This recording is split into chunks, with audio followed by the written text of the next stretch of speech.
ဘုရားပေးတဲ့ဂတိတော်တွေဘုရားစီရရတဲ့ယူပါယုံတွေရှိကြတယ်ပေါ့နော်ဆိုတော့ပြန်စဉ်းစားကြည့်တချို့အရာတွေပြည့်စုံသွားတဲ့ယူပါယုံလို့ဘုရားပြောတဲ့ဂတိတော်တို့ကရိုးရိုးလေးနဲ့ပါတယ်ပေါ့နော်အဲ့လိုမျိုးအရာတွေပြည့်စုံသွားတာလည်းဖြစ်တယ်တချို့ကတော့ဒီယူပါယုံဟာအသက်တာဖြစ်နေစေဖြစ်တယ်တချို့အရာတွေကတော့ရောက်မလာသေးဘူးလို့ပြောလို့ရတယ်ဆိုတော့ဒီနေ့တော့လည်းဆိုယူပါယုံကဒါလိုခဲ့တဲ့2023လောက်ဆိုတာပေးမလို့ပြတဲ့ဒီဆောက်ဖို့ဒါဘုရားပေးတဲ့ယူပါယုံဒီအရာကိုဘုရားကကောင်းကြီးပေးတဲ့အခါမှာပြည့်စုံရတဲ့အခွင့်တက်တာမှာဘုရားကကျွန်တော်တို့ကိုယူပါယုံတွေဂတိတော်တွေပေးတဲ့အခါမှာပြည့်စုံစေဖို့ဖြစ်တယ်ဆိုတဲ့အကြောင်းအရာတွေကိုဒီနေ့ခွန်အားယူဖို့ဖြစ်ပါတယ်ပေါ့ဘုရားကဂတိပေးတယ်ယူပါယုံပေးတယ်ဒါတူတယောက်ချင်းစီအတွက်တီးတန့်တယ်ဖြစ်တယ်ပေါ့နော်ကလေးတွေမှာလည်းကလေးအလျောက်လူငယ်တွေမှာလည်းလူငယ်တွေအလျောက်ငယ်ငယ်ကလေးကဘာဖြစ်ချင်လဲဆိုတဲ့စိတ်ဆန္ဒငယ်ငယ်ကလေးကနေပြီးတော့ကစားတာကစာသင်တိုင်းကစားတယ်ဒါမှမဟုတ်လည်းဆရာဝန်တွေလည်းကစားတယ်သူဘယ်လိုပဲလုပ်ဒါဘုရားပြုရဲ့အသက်တာထဲမှာထည့်ပေးလိုက်တယ်ယူပါယုံဖြစ်တယ်အဲ့လိုပဲကျွန်တော်တို့အသင်းတော်အတိုင်းဝိုင်းပြီးတော့လူမျိုးတစ်မျိုးစုတစ်မျိုးဣသရေလလူမျိုးဆိုတဲ့ဘုရားရှင်သူ့ကိုယူပါယုံပေးတယ်ဒါကလူမျိုးတစ်မျိုးတိုင်းပြည်တစ်ပြည်အတွက်တိကျတဲ့အကြောင်းအရာတွေဘုရားပေါ်ပြပေးထားတဲ့အရာဖြစ်ပါတယ်ဆိုတော့ဒီဂတိတော်ဒီယူပါယုံတွေနှုတ်ကပတ်တော်ထဲမှာကျမ်းစာထဲမှာကြည်နေပြည့်စုံတဲ့လူတွေပေါ့နော်ဘုရားပေးတဲ့ဂတိတော်တွေယူပါယုံတွေရပြီးတော့ပြည့်စုံတဲ့လူတွေရဲ့တက်တာအဲ့ဒါတွေလည်းကျွန်တော်တို့တွေ့ရတယ်ဥပမာဖြစ်ဓမ္မသစ်ကျမ်းမှာဆိုရင်ယေဘရဟိတ်ဇာခရိပေါ့နော်သူ့ကိုလည်းဘုရားသခင်ကပြောတယ်မင်းမတင်ဟာဝမ်းမြောက်ဝမ်းသာရှင်မျိုးချင်းရှိတယ်လူအများတို့ဝမ်းမြောက်ခြင်းရှိတယ်သူနဲ့သူ့ရဲ့ဇနီးတဲ့အေလိရှဘတ်အားဖြစ်ပေါ့နော်တားယောက်ျားပါမိတယ်ထိုသားကလည်းထာဝရဘုရားရှိတော်မှာကြီးမြတ်တော်မူတယ်အဲ့ဒီချိန်မှာယေဘရဟိတ်ဇာခရိကယုံတော့မယုံတော့ပေါ့သူ့ရဲ့ယုံကြည်ခြင်းကြောင့်သူနှုတ်အားသွားတယ်ဒါပေမဲ့ဒီယူပါယုံပြည့်လာတဲ့အခါမှာဒီယူပါယုံဟာသူကိုယ်တိုင်ဝမ်းမြောက်ရွှင်လန်းခြင်းဖြစ်တယ်လူအများတို့လည်းဝမ်းမြောက်ရတယ်ထာဝရဘုရားရှိမှကြီးမြတ်တဲ့ယောဟန်ဗက်ဒီဆန်ဆရာယောဟန်နေနဲ့ဒီသားငယ်လေးဟာဘုရားပြည့်တဲ့ယူပါယုံပါဖြစ်တယ်ထို့တူပဲမာရိကိုလည်းသခင်ယေရှုကြီးမြတ်တော်သူတရားရာကဘုရားသခင်ကဘုရားရဲ့ဂတိတော်ယူပါယုံလူတီဦးတယောက်အားဖြင့်ဖြစ်စေတဲ့အခါမှာပြည့်စုံလာတဲ့အခါမှာဒါကကျွန်တော်တို့တွေလည်းဝမ်းမြောက်ပဲဘုရားဘုန်းတော်ထင်ရှားစေတဲ့အရာဖြစ်တယ်ဆိုတာကိုကျွန်တော်တို့မြင်တွေ့ရတယ်။ဒါပေမဲ့ဒီယူပါယုံကိုလက်ခံရရှိတဲ့လူတွေရဲ့အသက်တာမှာလည်းလူဖြစ်တဲ့အခါမှာသူယုံကြည်ခြင်းအားနည်းတဲ့အချိန်တွေရှိတယ်။ဘုရားရဲ့ယူပါယုံနဲ့တူအကောင်းဆုံးအသက်မရှင်နိုင်တဲ့အချိန်ရှိတယ်။ဘုရားပေးတဲ့ယူပါယုံကိုယ်စီမှာရတာကိုသိတယ်ဒါပေမဲ့ဒါကိုပြုစုပြောထောင်ခြင်းဒါကိုထိမ့်သိမ့်တဲ့အလေးထားဒါမှမဟုတ်လည်းငယ်ရွယ်သေးတဲ့အတွက်ကြောင့်မလို့ဒီယူပါယုံကိုအလေးမထားမိတဲ့အခြေအနေမျိုးနဲ့ရှိနိုင်တယ်ဆိုတာကိုလည်းမြင်တွေ့ရပါတယ်ပေါ့ကျွန်တော်တို့ဘုရားရဲ့ဂတိတော်ကိုအမြဲတမ်းကင်ဆွဲပြီးတော့အသက်မရှင်နိုင်တဲ့အခြေဘုရားရဲ့ကိုယ်ပေါ်ထားတဲ့ယူပါယုံတိုင်းဆက်လက်အသက်မရှင်ဖို့အားနေတဲ့အခြေအနေဆိုဒီလိုအခြေအနေမျိုးနဲ့ကြုံတွေ့ရတဲ့ထဲမှာတမန်ရှမ်းစာပြန်ပုံကူလေးသူ့အကြောင်းပေါ့နော်ဒီလိုစင်ချင်းကိုအားယူဖို့ပဲဖြစ်ပါတယ်လို့အဲ့ဒီလူကတော့ယုံကြည်ခြင်းအဖခင်လို့ခေါ်ဝေါ်သမုတ်ခြင်းခံရတဲ့အာဗြဟံပေါ့နော်အာဗြဟံပေါ့အာဗြဟံအကြောင်းအရာပဲဖြစ်ပါတယ်ခုနကကျွန်တော်တမန်ကျမ်းစာမှာကြားတယ်အဲ့ဒီအကြောင်းအရာအာဗြဟံကိုပေါ်ပြခြင်းပဲဖြစ်တယ်သူ့ရဲ့အသက်တာမှာဘုရားပေးတဲ့ယူပါယုံကိုတဲ့ယုံမှားတဲ့စိတ်နဲ့ပြင်းပြီးတော့ဘုရားသခင်ဂတိတော်ကိုတွေးတောခြင်းမရှိဘူးယုံကြည်အားကြီးတဲ့အတွက်ကြောင့်ဘုရားသခင်ကိုချီးမွမ်းပြီးတော့ဂတိထားတော်မူသောသူဟာဂတိထားတဲ့ဂတိတော်အတိုင်းတတ်နိုင်တယ်ဆိုတာစိတ်ဆွဲလန်းတယ်အဲ့ဒါကြောင့်မို့သူ့ကိုယုံကြည်ခြင်းရဲ့သူ့ရဲ့ယုံကြည်ခြင်းအပြင်သူ့ကိုဖြောင့်မတ်တယ်လို့မှတ်တယ်ဒါတော့နှုတ်ပတ်တော်ထဲမှာမှတ်ကြောက်တင်ခံရတယ်ကျွန်တော်တို့ခွန်အားရစရာဖြစ်တယ်ဒါပေမဲ့ယုံကြည်ခြင်းအဖခင်လို့သူ့ကိုချီးခံရတဲ့အာဗြဟံရဲ့အသက်တာမှာလည်းယုံကြည်ခြင်းကြောပါတဲ့အခြေအနေရှိတယ်ဆိုတာကိုသူ့ရဲ့အသက်တာအဖြစ်ကျွန်တော်ဆင်ခြင်တယ်ပြီးတော့သူ့အသက်တာအဖြစ်ကျွန်တော်လူသားအနေနဲ့လှုပ်ဆောင်မိတဲ့အရာလေးကိုတတိပြုဖို့အတွက်ဒီနေ့ညနေမှာဆင်ခြင်ဖို့ဖြစ်ပါတယ်ပထမဆုံးတတိပြုဖို့အချက်ကတော့ဘုရားရဲ့ဂတိတော်ယူပါယုံပြည့်စုံဖို့ဆိုတာစောင့်ဆိုင်းရတဲ့အချိန်ရှိပါတယ်အာဗြဟံကဘုရားကသူ့ကိုအဝေခံအဖြစ်လူမျိုးကြီးဖြစ်စေတယ်လို့ပြောတဲ့အချိန်ကသူ့အသက် 85နှစ်ဖြစ်ပါလေဒီကြားထဲမှာသူ့ရဲ့ဇနီးနဲ့ဆာရာကကဲမဟုတ်ဘူးစောင့်ဆိုင်လို့အဆင်မပြေဘူးငါရဲ့ဂျုံမဖြစ်တဲ့ဟာဗရာအဖြစ်အမွေဆက်ခံမှုကိုရယူစေပါဆိုတော့တာဣရှမေလကိုမွေးတဲ့အချိန်ကျတော့အာဗြဟံရဲ့အသက်က86နှစ်ရှိပြီကောင်းကင်တမန်ကအာဗြဟံကိုပြန်လာပြီးတော့သူ့ရဲ့ဘုရားသခင်ရဲ့ဂတိတော်တည်စေမယ်လို့နောက်တစ်ခေါက်လာပြောတဲ့အချိန်မှာအာဗြဟံအသက်က69နှစ်ရှိပြီသူနှစ်တရာပြည့်တဲ့အခါမှာဖခင်ရဲ့ဂတိတော်အပြင်ဝေဖွာရရှိတဲ့ဣဇက်ကိုရပါတယ်ပထမဦးဆုံးဘုရားသခင်သူ့ကိုပေးတဲ့ယူပါယုံမှာရရှိခဲ့တဲ့ရှင်သူ့အသက်က85နှစ်ဖြစ်တယ်တကယ်ပဲဒီယူပါယုံပြည့်စုံစေမဲ့ဖခင်ဂတိတော်အပြင်ဝေဖွာလာတဲ့ဣဇက်ရတဲ့ရှင်သူ့အသက်ကတရားရှိပါတယ်ဆိုတော့အာဗြဟံတက်ကမှာဘုရားရဲ့ယူပါယုံပြည့်စုံဖို့သူ25နှစ်ဆောင်ဆိုင်ခဲ့ရတာကိုကျွန်တော်တွေ့ရတယ်ဆိုတော့ကျွန်တော်ရဲ့တက်ကမှာလည်းဘုရားရဲ့ဂတိတော်ယူပါယုံပြည့်စုံဖို့ဆိုတာဘုရားအချိန်မှာဖြစ်ပါတယ်ဒါကြောင့်မလို့ဆောင်ဆိုင်ရတဲ့အချိန်ရှိနိုင်တယ်ဆောင်ဆိုင်ရမယ်ဆိုရင်လည်းကျွန်တော်စိတ်ပြအားရခြင်းမရှိပဲနဲ့ကြိုးစားသက်ရှိဖို့ဖြစ်ပါတယ်ဟာဘကုတ်နာဂတိကျမ်းခန်းကြီး1ငယ်3မှာစိုင်းတော်တဲ့မျောလင်းတော့နောက်မကြပဲဧကံမှရောက်နေပြီဘုရားဂတိတော်ပေးတယ်ဘုရားယူပါယုံပေးတယ်ဆိုရင်ဘုရားအချိန်မှာဖြစ်မဲ့အတွက်ကြောင့်မလို့ဘယ်တော့မှနောက်ကြ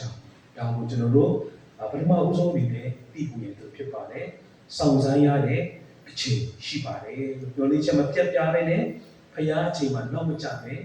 ဧကံမှရောက်ရှိဖြစ်ပါတယ်ဒုတိယအချက်ကျွန်တော်တို့သတိပြုဖို့ရတော့ပေါ့နော်အဲ့ဒါကဘာလဲဆိုတော့ဘုရားရဲ့ဂတိတော်ကိုကျွန်တော်တို့ကလူဆန်လုံးဘာမှမဟုတ်လူရဲ့ကျင့်ထုံးနဲ့ချိန်ထိုးလိုက်တယ်တိုင်းတာမိတတ်တာဖြစ်ပါတယ်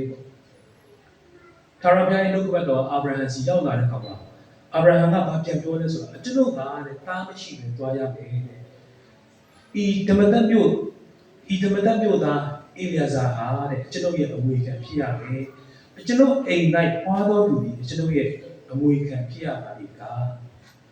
အဲ့ဒီခေတ်အခါလာပေါ့နော်ကျွန်တော်တို့လူထုတယောက်မှာတားသမီးအမွေခံမရှိဘူးဆိုရင်အိမ်မှာမွေးတဲ့ဂျုံအိမ်မှာငယ်စီကလေးကနေမွေးထားတဲ့ဂျုံပေါ့နော်ခေါ်ထားတဲ့လူဟာအမွေစားမွေခံဖြစ်ရတယ်ဆိုရင်ကျင့်ထုံးရှိတယ်သူ့အမွေစားမွေခံနေတဲ့စက္ကန့်ပြီးကျင့်ထုံးရှိတယ်ဒါကိုအာဗြဟံကသူကဘုရားရဲ့ဂတိတော်လာတဲ့အခါမှာသူကိုယ်တိုင်ကလည်းမစွမ်းတဲ့လူဖြစ်တာကိုသူသိတဲ့အခါမှာဘုရားကတည့်ရဲ့အမွေခံအပြင်လူမျိုးကြီးဖြစ်စေပဲလို့ပြောတဲ့အခါမှာမဖြစ်နိုင်တဲ့အရာကိုဘုရားလှုပ်ဆောင်ပေးနိုင်စေဆိုတဲ့အတိတ်ထက်လူရဲ့စံလုံးဖြစ်တဲ့အလေးထားအပြင်အာဗြဟံချိန်ထိုးပါတယ်ဒါဆိုရင်တော့ကျွန်တော်မှလည်းတာသမီမရှိတဲ့အတွက်ကြောင့်မလို့ကျွန်တော်ရဲ့အိမ်မှာခုရှိတဲ့အေလျာဇာဟာအမွေခံဖြစ်မယ်တခါတလေကျရင်ကျွန်တော်တို့အသက်တာပေါ့နော်ဘုရားသခင်ဂတိတော်ကိုလူစံလုံးနဲ့ကျွန်တော်တို့ချိန်ထိုးတတ်ပါတယ်ကျွန်တော်တက်တာမှာတခါတလေကျရင်ဘုရားသခင်ကကဲငါသားငါသမီးကိုကိုယ်ပိုင်ကောင်းကောင်းတလို့နေဖို့ရန်အတွက်ဘုရားသခင်ပြင်ဆင်ပေးမယ်အဲ့လိုယူပါယုံပေးတဲ့အခါမှာကိုယ်တွေကတော့ကိုယ့်ရဲ့လက်ရှိအလုပ်ကိုင်ကိုယ့်ရဲ့ဝင်ငွေနဲ့ပဲကဲအစီအပြေတဲ့အိမ်လေးနဲ့ငှားနေနိုင်ရင်ဒါကအကျဉ်းစုတော့ပါပဲအဲ့လိုမျိုးတွေးတတ်ကြတယ်ကျမ်းမာခြင်းအပြည့်အဝနဲ့ဘုရားရဲ့အမှုတော်ကိုပါဝင်ဆောင်ရွက်နိုင်ဖို့ဘုရားယူပါယုံပေးထားရင်မိမိရဲ့တက်တာမှာကဲငါတို့စိတ်ယူစေကမသွားရပဲလေကိုယ်အသင်းတော်ကိုယ်ဝင်းချင်ပါကိုယ်တက်နိုင်တာလေးနဲ့ပါဝင်လှုပ်ဆောင်ရရင်လုံလောက်ပါပြီကိုယ့်ရဲ့တက်နိုင်တဲ့အရာကိုယ့်ရဲ့စံလုံးနဲ့ကိုချိန်ထူးတတ်ကြတယ်တကယ်တော့ဘုရားတရားတကယ်ပဲတာပြီးကောင်းမွန်တဲ့အစီပြေတဲ့အိမ်အားဖြင့်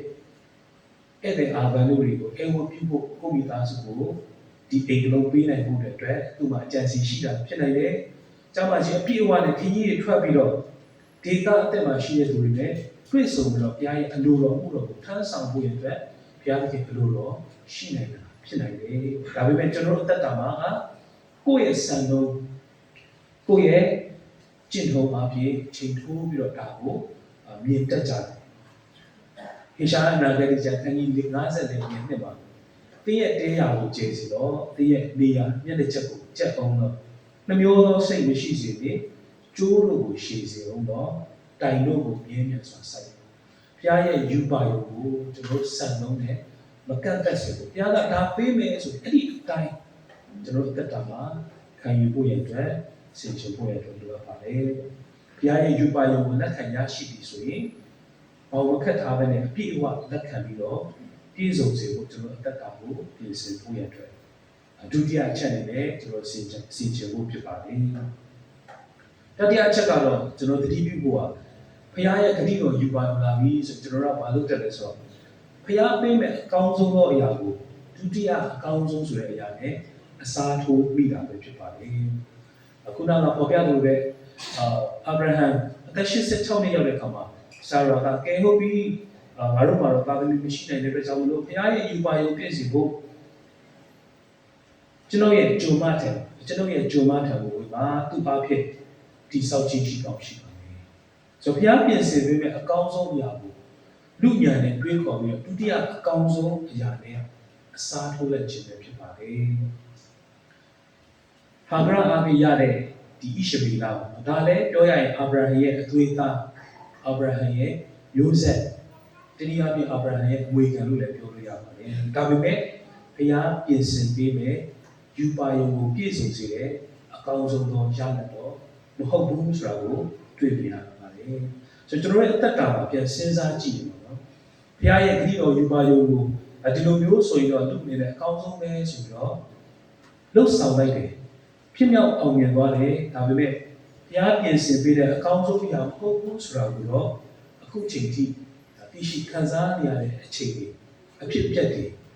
ရှိနေစေဆိုတာကိုကျွန်တော်ပြန်ပြီးမြင်ရောက်ပြန်တတိထားနိုင်ပါတယ်ဒါကဘုရားပေးမဲ့အကောင်းဆုံးသောအရာကိုကျွန်တော်တို့ကဒုတိယအကောင်းဆုံးသောအရာနဲ့အစားထိုးလိုက်ခြင်းပဲဖြစ်တယ်ပေါ့ဒီလိုမျိုးမဖြစ်စေဖို့အတွက်လည်းကျွန်တော်တတိပြုဖို့ဖြစ်ပါတယ်ဘုရားဖျားရဲ့ကောင်းကြီးမင်္ဂလာပြီးစီးစိမ်ကိုဖြစ်စေတတ်၏ထိုစီးစိမ်နဲ့လည်းဝမ်းနည်းခြင်းကြောင့်ကိုရောနှောစေတယ်ဘုရားကသူပေးမဲ့အရာကအပြည့်အဝပြည့်စုံတဲ့အရာဖြစ်တယ်လူကအစားထိုးလိုက်ဝမ်းနည်းခြင်းနဲ့ရောနှောတတ်တယ်ဆိုတာကိုကျွန်တော်တို့တတိပြုဖို့ပဲဖြစ်ပါတယ်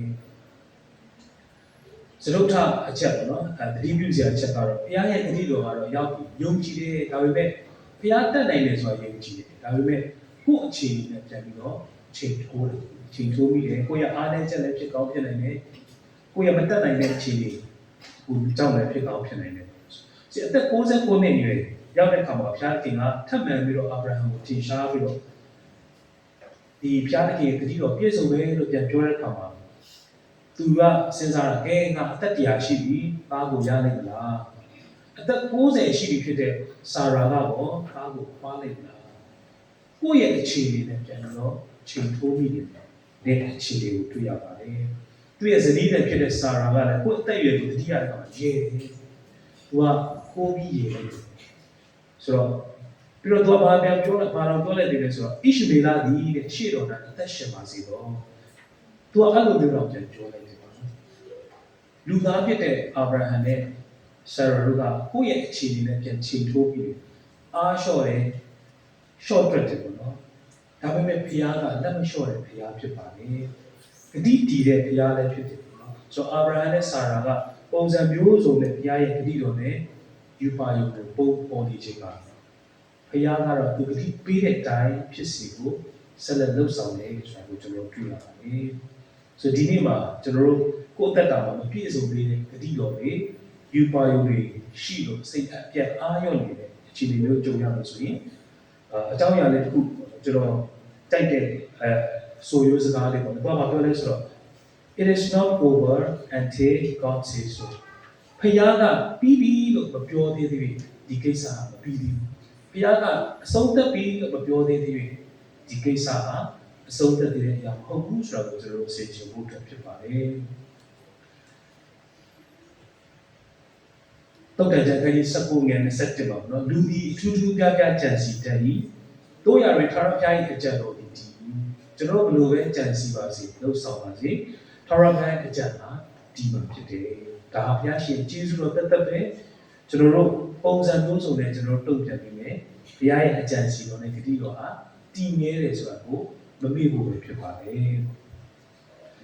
ကျွန်တော်စီရီပြုစီရမယ်နောက်ဆုံးချက်ကတော့ဘုရားသခင်ရဲ့ဂတိတော်ပေါ်မှာမိမိရဲ့ယုံကြည်ခြင်းကိုစုံစမ်းခြင်းနဲ့လာတတ်တယ်လာနိုင်တယ်ပေါ့နော်အားလုံးသိတဲ့အတိုင်းပဲဘုရားသခင်အာဗြဟံကို အာဗြဟံကိုဘောနော်သူ့ရဲ့သားဣဇက်ကိုပြန်ပြီးတော့ပူဇော်ပါမောရိပြည်ကိုတွားပြီးတော့ပြတော်မူသောတောင်ပေါ်မှာမိရှုရရစ်ကိုပြုပြီးတော့ပူဇော်ပါလို့သူပြန်တောင်းတယ်ဆိုတော့ဖခင်ရဲ့ယူပါယုံကောင်းဂတိတော်ပြည့်တဲ့အချိန်မှာပဲဘုရားကကိုယ့်ရဲ့ယုံကြည်ခြင်းကိုလည်းစုံစမ်းနိုင်တယ်ဆိုတဲ့အချက်ကိုလည်းဂတိပြုဖို့ဖြစ်ပါတယ်ဘုရားကပြောတာတင်းရဲ့သားတူဒီတော်သားတီးချစ်စွာသောသားကိုပူဇော်တော်ဘုရားကအေလျာဇာကိုတောင်းဖို့ဣရှမေလကိုတောင်းအာဗြဟံအသက်ကိုလည်းတောင်းတာမဟုတ်ဘူးဂတိတော်ပြည့်စုံစေရာချစ်သားဣဇက်ကိုပါဘုရားကပြန်ပြီးတောင်းပါတယ်ယူပါယုံဂတိတော်ပေါ်မှာကျွန်တော်ရဲ့ယုံကြည်ခြင်းဘယ်လောက်ရှိတယ်လဲခိုင်မြဲတယ်ဒါကိုလည်းပြန်ပြီးတော့စမ်းစစ်ပါလေပေါ့ကျွန်တော်ရဲ့တက္ကမှာဘုရားရဲ့ဂတိတော်တွေယူပါယုံတွေပြည့်စုံလာပြီဆိုတဲ့အခါမှာဒီရာဟာဘုရားသခင်အားဖြင့်ဘုရားသခင်အတွက်ဖြစ်တယ်ဘုရားသခင်ပိုင်နေဆိုတာကိုလည်းကျွန်တော်နှလုံးသွင်းဖို့ရဖြစ်ပါတယ်ဒီအကြောင်းအရာလေးကိုစင်ကြယ်တဲ့အချိန်မှာကျွန်တော်ဘာဝတ္တိရတယ်ဆိုတော့ရှမွေလရဲ့မိခင်ဟာနာဘုရားသခင်ကိုသူဂတိပေးတယ်သူဆုတောင်းတဲ့တာပဲဒီသားကိုရဖို့ရအတွက်ဘုရားပြင်ဆင်ပေးတဲ့အခါမှာသူပေးတဲ့ဂတိတည်တယ်ဒီသားကိုတစ်သက်လုံး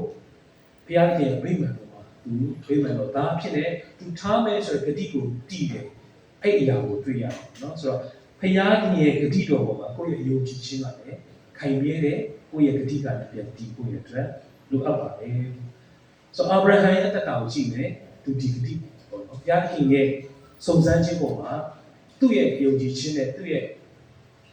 မင်းများခြင်းမရှိဘဲနဲ့နော်ပြန်လေတုတ်ပြန်တဲ့အခါမရိပ်ပြင်တော့ကျွန်တော်တို့တွေ့ရတယ်ဆိုတော့ဒီနေရာကြောင့်ပေါ့နော်ဒီလိုမျိုးသူ့ရဲ့သားဣဇက်ကိုသူပူဇော်ခြင်းအဖြစ်အာဗြဟံကိုနာခံယူခြင်းရဲ့စံပြအဖြစ်ကျွန်တော်မှတ်ကြောက်တင်နိုင်ခဲ့တာဖြစ်ပါတယ်ဆိုတော့ကျွန်တော်တို့အသက်တာမှာဘုရားကယူပါယုံတွေပေးတယ်ပေါ့နော်ငယ်တော့အရွယ်မှာစပြီးပေးတယ်လူလက်အချိန်မှာရှိတယ်ခုကြီးတဲ့အရွယ်မှာလည်းရှိနိုင်တယ်ထို့အတူကျွန်တော်ရဲ့အသင်းတော်ကျွန်တော်ရဲ့အတိုင်းဝိုင်းကိုဘုရားယူပါယုံပေးတယ်အတိတော်တွေရှိတယ်ဒီဓာတ်တွေပြည့်စုံဖို့အတွက်တော့ကျွန်တော်တို့ကြံ့ကြံ့ခံပြီးတော့ဖြတ်သန်းရမှာဖြစ်ပါတယ်ဆိုတော့ဘုရားရဲ့ဂတိတော်ဘုရားပေးထားတဲ့ယူပါယုံမှာဘုရားမဖယ်ရှားသေးသေးကျွန်တော်တို့စီမှာတည်နေတယ်ဆိုတဲ့အရာကိုကျွန်တော်အမြဲတမ်းစိတ်ထဲမှာမှတ်ယူဖို့ဖြစ်ပါတယ်အဲ့တော့ဒါကိုပြည့်စုံအောင်လည်းဘုရားကဆက်လက်ပြီးတော့လှုပ်ဆောင်ခြင်းတဲ့အတွက်ကျွန်တော်တို့ကဆက်လက်လှုပ်ဆောင်ဖို့ပေးဖို့ပဲဖြစ်ပါတယ်ဆိုတော့ကျွန်တော်တို့ရဲ့အသက်တာမှာဘုရားပေးတဲ့ဂတိတော်ယူပါယုံတွေပေါ့နော်ဘုရားရဲ့အလိုတော်တွေပြည့်စုံစေဖို့အသက်ရှင်တဲ့အခါမှာလူရဲ့စံနှုန်းနဲ့အချိန်ထိုးပြီးဖို့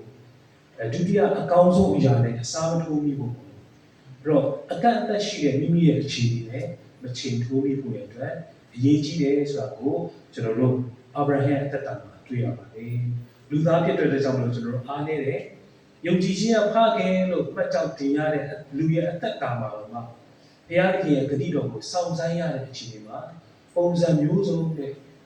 ဖြတ်ကျော်ခဲ့ရတယ်ဆိုတာကိုအာဗြဟံအသက်တာအဖြစ်ကျွန်တော်တွေ့ရတယ်ဒါကြောင့်ကျွန်တော်ဒီနေ့ဘုရားကျွန်တော်တို့ကိုပေးတဲ့ယူပါယုံရှိတယ်ရောက်မလာသေးရင်လည်းကျွန်တော်တို့စိတ်ပြန်အာရုံမဟုတ်ဘူးဒါမှမဟုတ်လည်းဒုတိယအကောင်းဆုံးအရာနဲ့အစားထိုးဖို့မဟုတ်ဘူးဒါမှမဟုတ်ကိုယ့်ရဲ့မတက်နိုင်တဲ့အကန့်အသတ်တွေနဲ့ကျွန်တော်တို့ချိန်ထိုးဖို့မဟုတ်ဘူးပေါ့ဖျားဖို့ပဲအာဗြဟံကိုယုံကြည်ခြင်းပြည့်နဲ့တွားမယ်ဆိုရင်တော့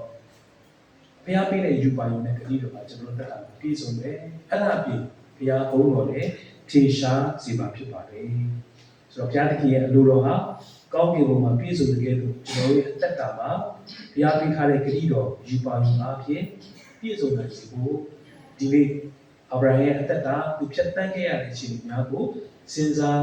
ပြန်ဆင်ခြင်ရတဲ့ခွန်အားယူကြမှုရဲ့အတွက်အနေငယ်ခွန်အားပေးတိုက်တွန်းနှိုးဆော်ပါတယ်ဒီမှာရှိကြတော်သူရောက်ရှိတဲ့ကျွန်တော်ပါဝင်ယုံကြည်ခြင်းခိုင်ခန့်တဲ့ဘုရားသခင်ယူပါယုံအသက်တာမှာပြည့်ဝသောလူအသီးသီးဖြစ်ကြပါစေလို့ဆုတောင်းရင်းနဲ့ခွန်အားပေးခြင်းကိုဒီလိုချုပ်ပါတယ်လို့ရောက်ရှိနေဖို့ဘုရားသခင်ကောင်းချီးပေးပါစေ။